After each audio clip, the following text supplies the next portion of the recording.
Jangan lupa subscribe YouTube channel Metro TV News dan jangan lupa nyalakan notifikasinya.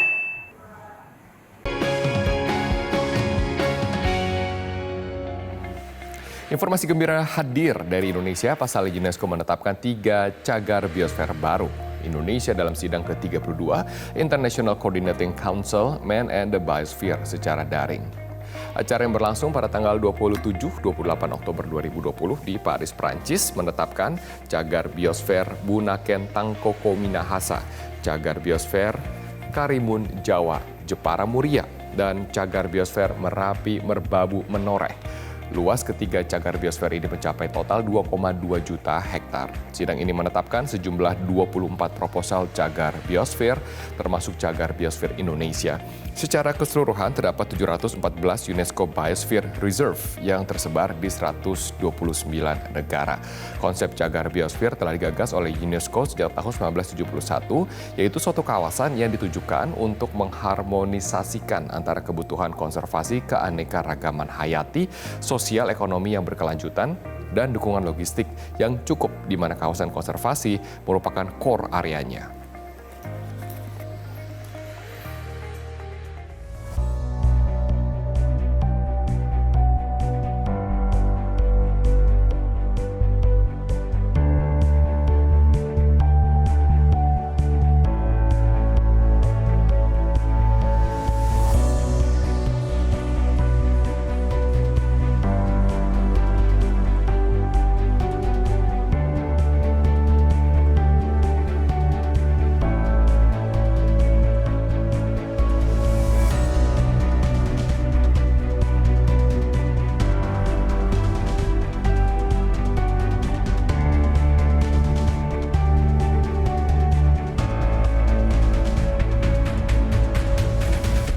Ya, untuk membahas lebih lanjut mengenai cagar biosfer baru milik Indonesia ini, kita telah terhubung melalui sambungan Zoom bersama dengan dua narasumber. Yang pertama adalah Direktur Eksekutif Komite Nasional Program MAB Indonesia, Profesor Yohanes Purwanto, dan juga Rafid Shidki dari Southeast Asia Representative for Sustainable Ocean Alliance. Selamat pagi Pak Purwanto, selamat pagi Rafid, apa kabar?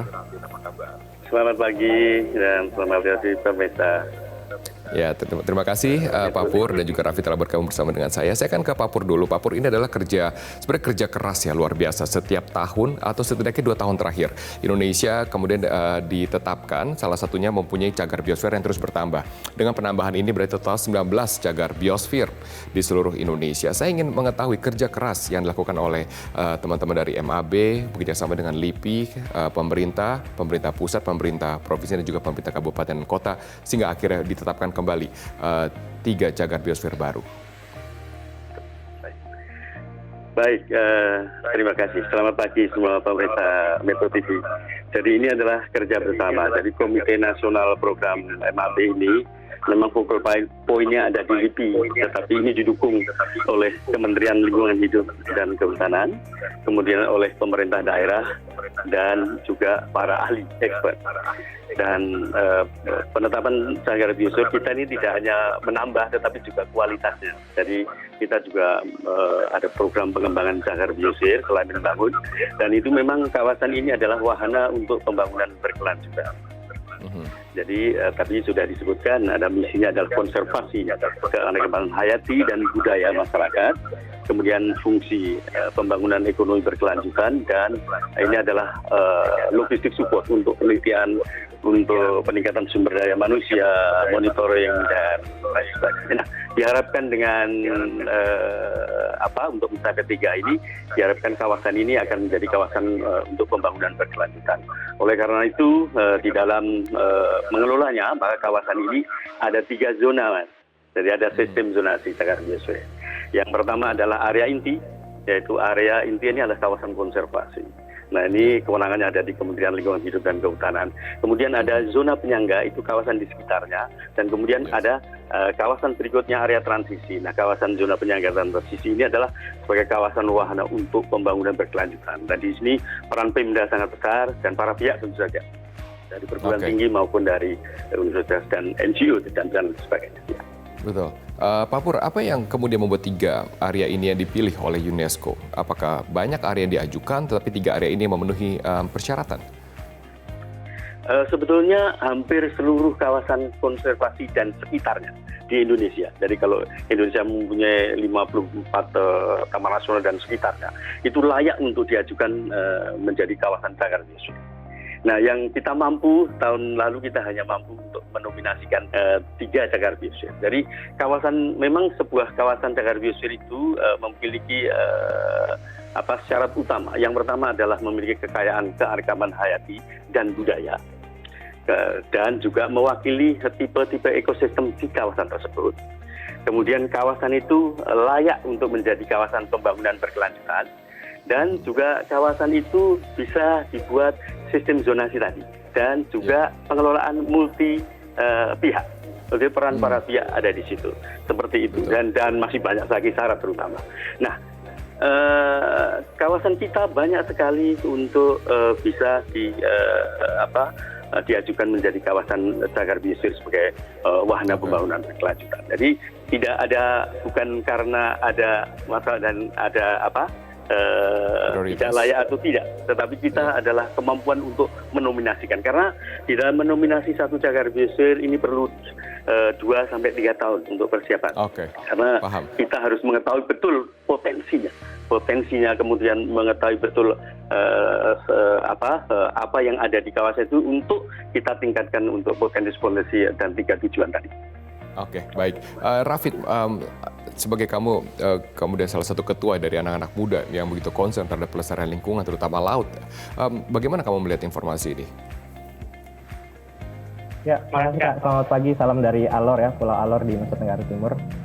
Saya sendiri jujur memang senang sekali dan bersemangat ya mendengar berita ini, karena akhirnya ada banyak sekali informasi yang menemukan optimisme terhadap upaya konservasi dan juga perlindungan biota laut yang ada di Indonesia khususnya. Karena akhir-akhir ini kan ada banyak sekali berita-berita yang sedikit kurang positif gitu. Akhirnya kita mendengar berita ini, dan sebagai anak muda saya senang sekali untuk bisa akhirnya mengetahui bahwa ada upaya yang dilakukan di tingkat atas untuk bisa melakukan upaya konservasi itu sendiri. Nah, menurut saya sendiri dilegalkannya biosfer ini, cagar alam budaya ini memberikan kesempatan buat masyarakat lokal, pemerintah, dan juga organisasi masyarakat lain, terutama anak muda sendiri, untuk bisa terlibat dalam upaya konservasi biota laut itu sendiri, seperti itu. Oke, di mana keterlibatan anak muda kalau kita lihat sekarang yang paling simpel yang dapat dilakukan oleh seluruh anak muda di Indonesia, di mana keterlibatannya?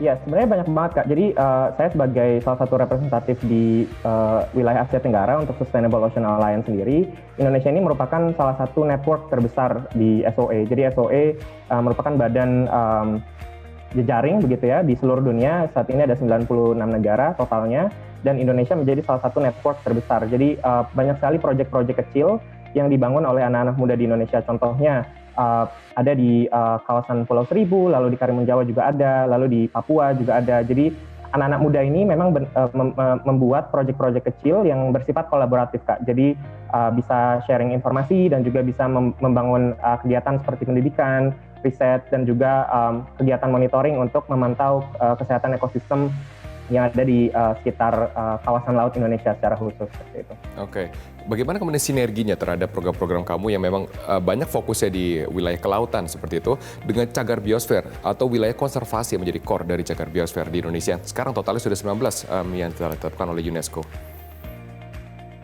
Iya, jadi untungnya Karimun Jawa salah satu lokasi yang sekarang SOE juga lagi berfokus mendorong untuk menghidupkan kegiatan-kegiatan di sana.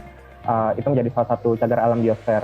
Nah, koneksinya adalah dan SOE juga sekarang terlibat di salah satu inisiatif yang digagas oleh anak muda Tambora dan juga beberapa multi organisasi yang digagas oleh USAID untuk meningkatkan kesadaran dan kecintaan terhadap cagar-cagar alam laut dan juga taman nasional seperti itu. Dan koneksinya adalah dari adanya campaign atau kampanye mengenai kecintaan laut ini, khususnya ya Kak, laut ini. Jadi anak-anak muda bisa lebih banyak lagi membuat program-program yang nanti akhirnya bisa mencapai tujuan dari biosfer itu sendiri. Nah, makanya tadi menurut saya jadi ini akan membuka ruang yang sangat besar sekali untuk partisipasi anak muda yang tadinya memang punya kemauan besar untuk bisa terlibat aktif begitu. Nah dari SOE sendiri memang kita juga memberikan support dari capacity building, peningkatan kapasitas pemuda, dan juga grant-grant atau dukungan dana kecil yang nanti akan diberikan kepada anak muda ini untuk bisa mengembangkan proyek-proyek tersebut. Betul, percuma rasanya kalau misalnya kerja keras dari teman-teman seluruh pihak tidak dirawat gitu ya cagar biosfer, terutama oleh aksi-aksi tidak bertanggung jawab, Pak Pur. Masalah utama adalah konservasi di Indonesia terancam oleh pembalakan liar, kebakaran hutan, hal-hal yang seperti itu akan saya tanyakan setelah jeda komersial. Kami akan segera kembali untuk Anda.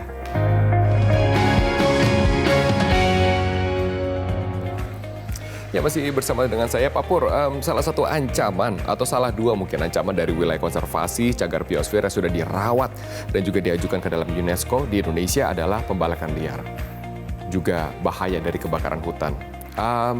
Bagaimana Anda melihat masalah ini? Apa tantangan terbesar saat ini? Ya, sebenarnya selain tantangan dari tadi kegiatan-kegiatan ilegal seperti tadi illegal logging atau pembalakan liar, kemudian kebakaran hutan dan lahan, kemudian juga kegiatan ilegal misalnya kalau di laut illegal fishing, dan juga ada lagi kegiatan perburuan liar dan lain sebagainya. Tentu tantangan utama yang lain adalah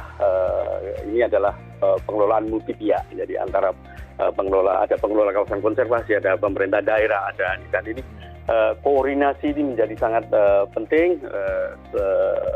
Tantangan yang utama. Tetapi juga ada tantangan yang lain, tentu saja legal aspek dari pengelolaan cagar biosfer ini memang segera harus dituntaskan gitu. Dan di dalam pengelolaan kita sudah melibatkan para pemuda tadi pemuda ini, dan tadi beberapa tahun ini kita juga menang salah satu pemenang dari 6 Young Scientist Award dari UNESCO, dan tahun lalu juga pemenang, dan kita cukup bangga tentu saja. Nah, juga tahun ini kita melibatkan banyak pihak, terutama pemuda juga untuk membangun cagar biosfer. Misalnya kita menyelenggarakan a long life untuk para pemuda di cagar biosfer Bunaken bulan lalu, dan juga dengan teman-teman UNESCO bekerja sama ada camp untuk iklim di Cibodas, kemudian kemarin awal tahun ini di Belambangan. Jadi memang keterkaitan ini yang penting, dan diharapkan nanti dengan Mas Rafid kita bekerja banyak untuk 9 cagar biosfer yang mempunyai laut. Jadi dari 19 itu ada 9 yang mempunyai kawasan laut yang harus kita bangun bersama untuk mengeliminir ilegal. Tentu saja di dalam mengelola kawasan konservasi kita tidak bisa bebas dari kegiatan ilegal. Untuk itu kita ingin memakmurkan masyarakat di sekitarnya. Dengan Sustainable development memakmurkan itu masyarakat sekitarnya, ya maka tujuan konservasi akan ikut serta masyarakat mengembang seperti itu. Ya, oke. Rafid, kalau pembalakan liar, kebakaran hutan itu dapat diajukan ke jalur pidana seperti itu ya, sudah ada mekanismenya sendiri. Tapi tadi menarik yang Pak Pur katakan, koordinasi, karena ada 3 zona, ada zona core, ada zona penyangga, ada zona transisi. Berarti 3 koordinasi ini, apakah ini menjadi masalah yang ditemui teman-teman pemuda di lapangan?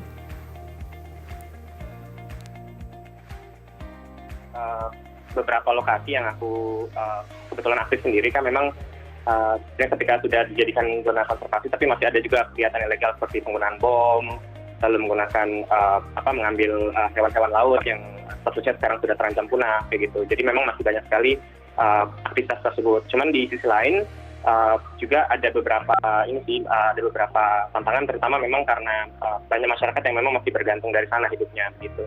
Jadi yang coba dilakukan oleh anak-anak muda adalah yang pertama menumbuhkan kesadaran dari masyarakat itu sendiri, terus yang kedua juga bekerja sama bersama dengan pemerintah lokal yang ada di kawasan tersebut, dan juga beberapa industri seperti industri bisnis untuk bisa sama-sama mencarikan alternatif pendapatan bagi masyarakat yang memang sebelumnya masih melakukan aktivitas yang dalam tanda kutip ilegal seperti itu ya Kak. Jadi di sisi lain mereka juga tetap bisa seperti Pak Purwanto sejahtera dari laut mereka sendiri. Tapi cara-caranya itu yang memang masih harus disadari, kemudian diperbaiki praktik-praktik yang masih merusak dan masih mengancam keberadaan ekosistem hayati laut.